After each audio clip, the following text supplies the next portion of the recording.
जा अंबाई राजा हाँ, जून तीर्थधाम में था जहाँ गुरु बात का हम दत्ता गुरु हाँ, किसका गुरु और हाँ, संपदाएगा हाँ, सेवा का लाल, सेवा करेगा हाँ, आत्मा द्वारा परमात्मा तुम्हें भेट आत्मा लाई तो सुधारने काम गया आत्मा ही हो फिर तो परमात्मा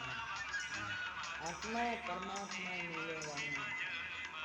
संसार कोई खराब नहीं रही ल म तपाईँको आशीर्वाद चाहियो मलाई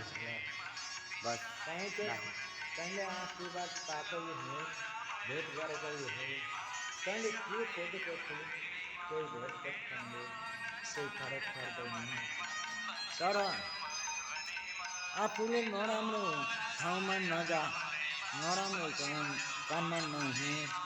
आफ्नो सत्य काम गर सत्य व्यवहार गर सत्य इमान्दार गरेपछि त इमान्दारमा पुग्छ जस्तो लाइनमा हिँड्छ भने अहिले जस्तो लाइनमा हिँड्दैछ भने त्यस्तै लाइन छोडेर इमान्दारको लाइनमा जा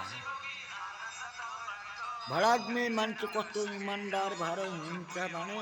त्यस्तै इमान्दारले आफै हिँड्नुपर्छ आत्मालाई सुधार्नुपर्छ